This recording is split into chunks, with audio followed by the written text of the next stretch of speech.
Hello friends, welcome back to my YouTube channel Gyan Vani. आज इस video में हम लोग कवर करने वाले हैं concept of organizing, importance and process of organizing. So let's start the session.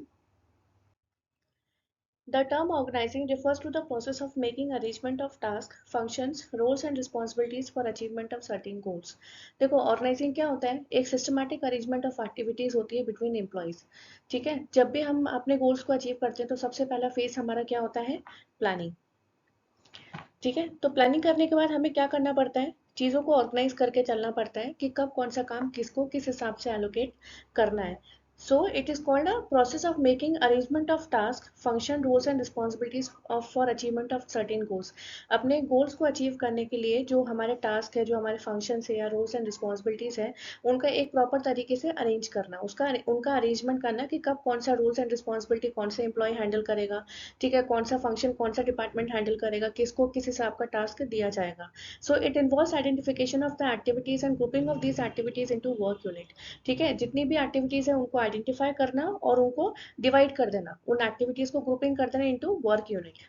So organization ensure achievement of objectives in the shortest possible time with maximum utilization of given resources। देखो, proper तरीके से अगर organisation में अगर organising process होगा तो क्या होगा? जितने भी रिसोर्सेज है उनका प्रॉपर तरीके से यूटिलाइजेशन होगा, और जिससे ऑर्गेनाइजेशन है जो अपने शॉर्टेस्ट पॉसिबल टाइम में अपने गोल्स को अचीव इजीली तरीके से कर सकती है। ठीक है, so organising is a management process by which the work is divided up among units and employed, division of work and then these units and jobs are linked together to form a unified system. देखो, organising का मतलब क्या होता है? Proper तरीके से division of work. ठीक है, जब हम प्लानिंग कर लेते हैं ना, तो प्लानिंग करने के बाद हमें क्या सोचना पड़ता है कि ऑर्गेनाइजिंग अब किस हिसाब से करी जाए। ठीक है, कौन सा काम किसको एलोकेट करना है, कौन सा डिपार्टमेंट कौन सा काम करेगा, कौन सी फंक्शन को अप्लाई करेगा, ये जितनी भी एक्टिविटीज है वो कहाँ कहाँ डिवाइड होगी, यानी कि division of work.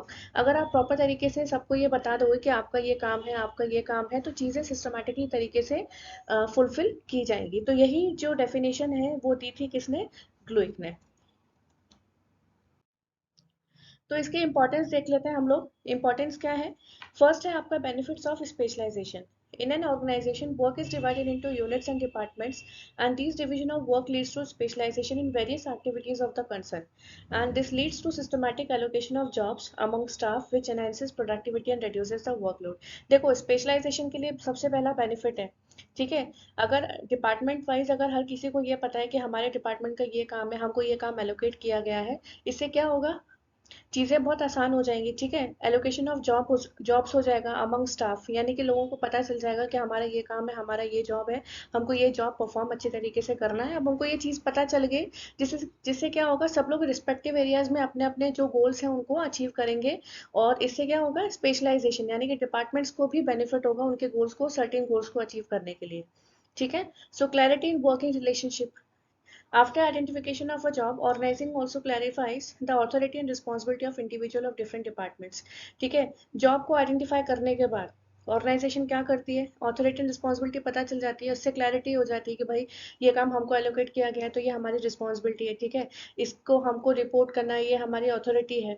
So it is means of creating coordination among different departments of enterprise. जितने भी डिपार्टमेंट्स हैं एंटरप्राइज में, इसमें क्या होता है? प्रॉपर तरीके से कोऑर्डिनेशन बनता है। So it aims at creating clear-cut responsibility and authority relationship among different levels and ensuring cooperation among individuals and group। इससे क्या होगा? क्लियर कट रिस्पॉन्सिबिलिटीज पता चलेगी कि ये आपकी रिस्पॉन्सिबिलिटी है, ये आपकी रिस्पॉन्सिबिलिटी है, जिससे क्या एक प्रॉपर फ्लो होगा ऑर्गेनाइजेशन में, प्रॉपर तरीके से कोऑर्डिनेशन होगा और जितनी भी एक्टिविटीज है वो प्रॉपर तरीके से फुलफिल कंप्लीट तरीके से हो जाएंगी। So harmony of work is brought by the high level of management। ठीक है, so every employee knows his superior from who he has to take the order and whom to whom he has to report। ठीक है, authority and responsibility का मतलब यही होता है कि भाई सुपीरियर को एंड सबॉर्डिनेट्स के बीच में ये रिलेशनशिप बन जाता है कि किसको किस हिसाब से काम देना है और किसको रिपोर्ट करना है। ठीक है, तो अगर प्रॉपर तरीके से सिस्टमैटिक तरीके से चीज़ें, अगर एक्टिविटी फुलफिल तरीके से होंगी तो ऑर्गेनाइजेशन के जितने भी गोल्स हैं वो सर्टेन टाइम पे अचीव हो जाएंगे। Then optimum utilisation of resources, सीधी सी बात है।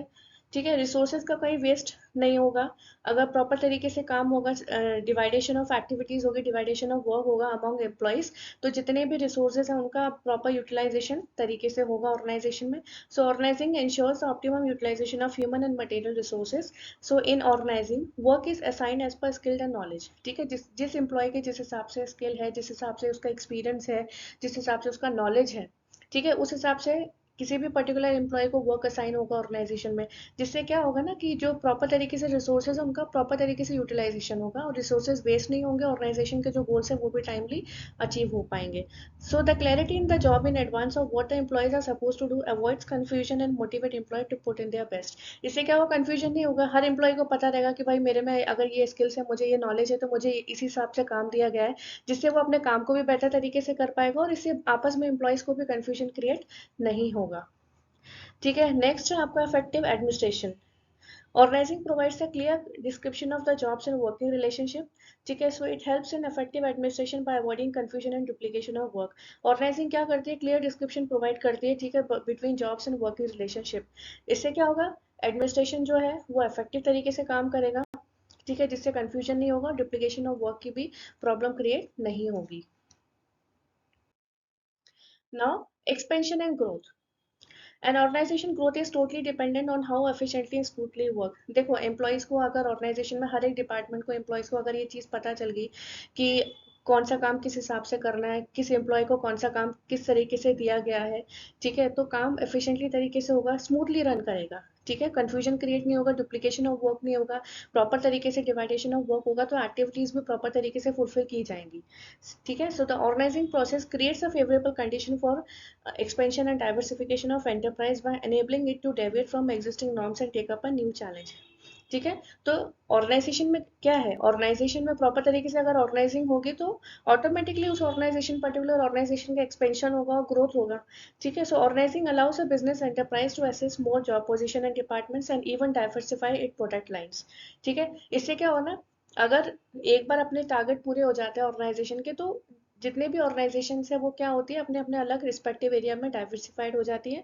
सो प्रॉपर तरीके से ऑर्गेनाइजिंग अगर हम करेंगे तो प्रॉपर तरीके से ऑनलाइन जितने भी रिसोर्सेज है उनका भी यूज होगा। ठीक है, एंड ऑन टाइम जो गोल्स हैं, जो सर्टेन गोल्स जो ऑर्गेनाइजेशन ने डिसाइड कर रखे हैं कि within 1 year, within 6 months organization के गोल्स हमें अचीव करने हैं, तो वो भी ऑर्गेनाइजेशन के गोल्स आसानी से ऑन टाइम अचीव हो जाएंगे। So it also helps in expansion and growth of the business. ना प्रोसेस, फर्स्ट है identification and division of work. ठीक है, ऑर्गेनाइजेशन क्या करती है, सबसे पहले जितने भी काम होते हैं उनको आइडेंटिफाई करती है और उसी काम को डिवाइड कर देती है division of work among employees. ठीक है, among different employees. So the function of organizing start with the identification of the total work which is to be done. ठीक है, जितना भी काम करना है ऑर्गेनाइजेशन में अपने गोल्स को अचीव करने के लिए, उसको सबसे पहले क्या करना है, आइडेंटिफाई करना है, एंड उसी के बेसिस पे जितना भी काम है उसको डिवाइड कर देना है जितने भी एम्प्लॉयज काम कर रहे हैं उनके बीच में। इससे क्या होगा, the work is divided systematically so that each person gets a separate task to perform. ठीक है, अगर काम तरीके से डिवाइड किया जाएगा, सिस्टमैटिकली तरीके से काम किया जाएगा, तो एम्प्लॉयज को ये पता चल जाएगा कि हमें ये टास्क कंप्लीट करना है और इसी को हमें ऑन टाइम कंप्लीट करके देना है ऑर्गेनाइजेशन को। ठीक है, इससे क्या होगा, डुप्लीकेशन ऑफ वर्क भी नहीं होगा, सिस्टमैटिकली तरीके से काम होगा, तो कोई भी कंफ्यूजन क्रिएट नहीं होगा एम्प्लॉयज के बीच में। ठीक है, तो काम भी ऑन टाइम कंप्लीट हो जाएगा, ऑर्गेनाइजेशन के जितने भी गोल्स हैं वो ऑन टाइम कंप्लीट होंगे। नेक्स्ट है departmentalization. Once identification and division of work are done, एक बार आइडेंटिफाई हो जाता है, डिवाइडेशन हो जाता है काम का, तो उससे क्या होता है, जितने भी नेक्स्ट स्टेप है is to combine group related activities into different units and departments. जितनी भी ग्रुप रिलेटेड एक्टिविटीज हैं उनको एक कंबाइन कर देना डिफरेंट यूनिट्स एंड डिपार्टमेंट में। और यही जो प्रोसेस है, grouping of similar and related activities into groups of large independent units, इसको हम लोग क्या कहते हैं, डिपार्टमेंटलाइजेशन। देखो, ग्रुपिंग की जाती है on the basis of functions, product and customer. ठीक है, on the basis of function, product and customer. ठीक है, इनको क्या करते हैं हम, डिफरेंट जितने भी सिमिलर एंड रिलेटेड एक्टिविटीज होती है इनको अलग अलग तरीके से ग्रुपिंग कर देते हैं हम और डिफरेंट यूनिट्स एंड डिपार्टमेंट में। ठीक है, on the basis of function, product and customer. और जब एक बार ये ग्रुपिंग हो जाती है, then on the basis of grouping जितनी भी ड्यूटीज हैं वो असाइन कर दी जाती हैं डिफरेंट एम्प्लॉयज को। After grouping various activities into departments, ठीक है, जितनी भी एक्टिविटीज़ हैं उनको ग्रुप करने के बाद डिपार्टमेंट्स को देने के बाद जो नेक्स्ट स्टेप है वो क्या है, allocate the work of different employees.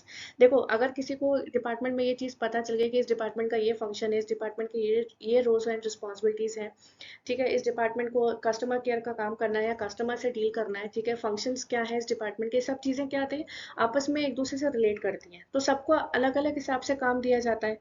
ठीक है, तो उसी के ग्रुपिंग ऑफ एक्टिविटीज़ के बेसिस पे ही डिफरेंट डिफरेंट जितने भी काम है एम्प्लॉयज़ के, वो उस हिसाब से एम्प्लॉयज़ को बांट दिए जाते हैं। किसके बेसिस पे?